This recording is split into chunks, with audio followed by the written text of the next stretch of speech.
I miss seeing you guys all the time, but I sure hope that you're enjoying these story times. I know that I am. And I have a great book for you this week. It's not the book that I originally intended to read this week, but I changed my mind midstream because I thought it was a great message. And this is a book that, thank goodness for Amazon, I got really quick this week on Amazon. It's called Who is My Neighbor? And what's really cool about this book is on the back, you might be able to read the words. The answer might surprise you.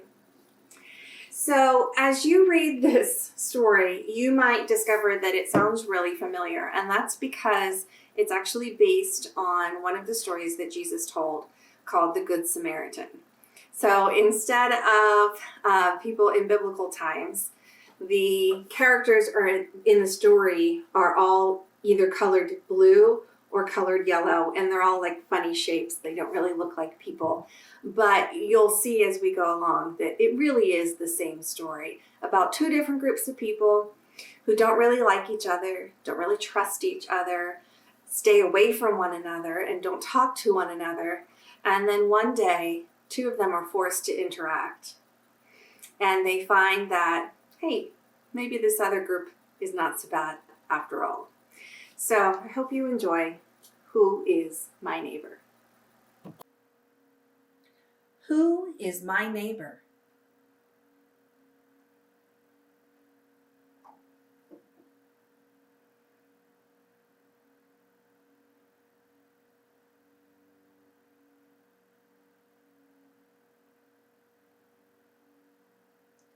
Love your neighbor as you love yourself, and love the stranger, because you know what it was like to be a stranger.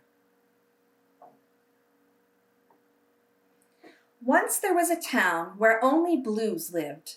There were navy and indigo, aqua and sapphire, powder blue and midnight blue. They planted irises and forget-me-nots, and feasted on blueberries and blue cheese. They sailed on blue waters. Blue jays perched on branches, and brilliant blue cracker butterflies shimmered. The blues thought they were the coolest colors.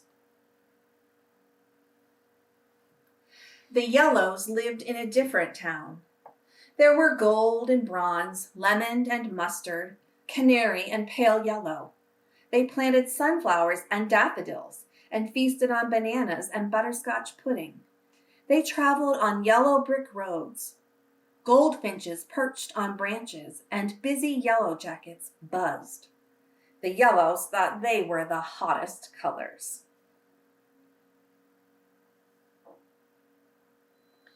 The blues and the yellows did not like one another very much. They warned their children not to go near the others. Be careful of the yellows. We are better than they are. They are not our neighbors. Be careful of the blues. We are better than they are. They are not our neighbors.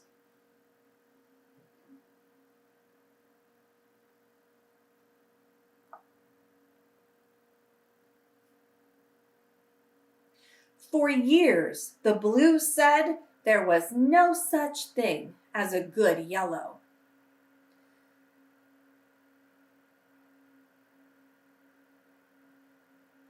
And the yellows said there was no such thing as a good blue.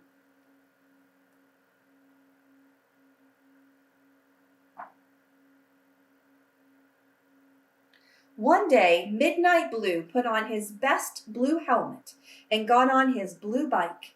He loved cruising under the bright blue sky and passing by the tranquil blue lakes, singing a bluegrass tune. Then out of the blue, someone passed by so close to Midnight Blue that he lost his balance. Bump! Thump! Midnight Blue tumbled to the ground. His knees started to turn black and blue. Midnight Blue needed help.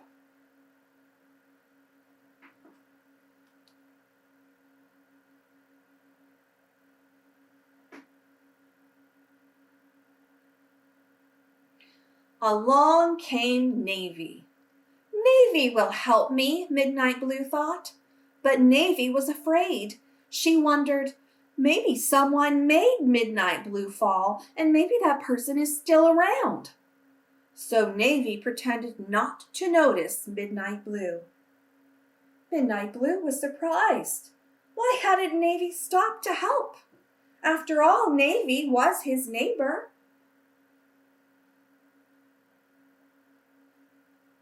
Along came Powder Blue. Powder Blue will help me, Midnight Blue thought. But Powder Blue wondered, did Midnight Blue get in a fight?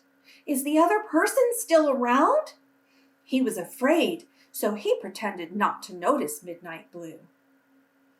Midnight Blue was surprised. Why hadn't Powder Blue stopped either? After all, Powder Blue was his neighbor. Neither Navy nor Powder Blue is true blue. Along came Lemon. Oh no, a yellow, thought Midnight Blue. A yellow will only make things worse. Maybe this yellow will steal my books. But Midnight Blue wasn't the only one who was scared. Lemon worried about helping a blue. What if that blue wanted to trick her? What if that blue jumped up and took her bike? Maybe she should just hurry by. But Lemon didn't hurry by. She decided to help. She didn't steal his books. She picked them up. She lifted Midnight Blue from the dirt, handed him his helmet, and helped him get on the back of her bike. Then she took him to her doctor. While they waited, Lemon gave Midnight Blue a butterscotch cookie. It was broken, but still delicious. Midnight Blue said, "You're a good yellow, not like the others." "Most yellows are good," Lemon said. "So are most blues," Midnight Blue said, and he smiled. He pulled out a small bag of blueberries and gave some to Lemon. They were a little squished, but still yummy. When Dr. Gold came out, Midnight Blue was still a bit frightened. Dr. Gold was another yellow, but Dr. Gold smiled at him. She shined a light into his eyes, checked to make sure nothing was broken, and put a bandage on each knee. Good as gold. Midnight Blue turned to Lemon and said, "Thank you for helping me. I would like to be your friend." Lemon nodded. Of course, a good friend. When Midnight Blue returned to his town, he told all the blues what had happened. It was not at all what they expected to hear. He said Lemon did not pass by. Lemon did not look the other way. Lemon helped, and Dr. Gold did too. The blues thought, the yellows do not look like us or eat the same foods, but maybe the yellows can be our friends. When Lemon returned to her town, she told all the yellows what had happened. It was not at all what they expected to hear. She said Midnight Blue wasn't mean at all. He was thankful. He shared his blueberries. So sweet. From now on, we are going to be friends. The yellows thought, the blues do not know our songs or grow our plants, but maybe we can help the blues, and the blues can help us. From that time on, the blues and the yellows began to say, maybe we don't have to look alike or even live nearby.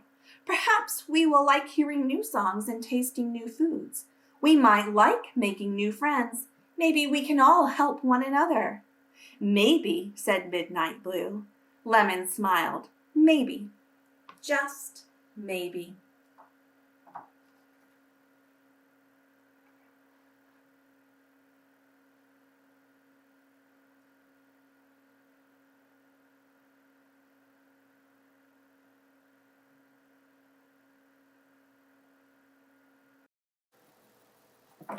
So all my friends at church, if you were in front of me and I said, who is your neighbor? I can already hear all your voices. You would say, everybody. Everybody that we meet. Friends, strangers, people close by, people far away. And it makes me so proud to know you because you are absolutely right. And that is exactly the message that Jesus wants us to take from the story of the Good Samaritan and really from his entire ministry. Our neighbor is everyone else in the world, whether we've met them or not, whether they look the same, whether they do different things, they eat different foods, they like different music. It doesn't matter. Our neighbor is everyone. And you remember at the very beginning of this story, there's a verse there that says, to take care of the stranger because you were once the stranger. And if you've ever been the stranger, you know what that feels like. So in this story, the stranger was the yellow and the blue, and they took care of one another and learned kindness to one another. So I hope that that is something that you can take away from this story today. Our neighbor is everyone we meet, everyone we know, everyone we don't know.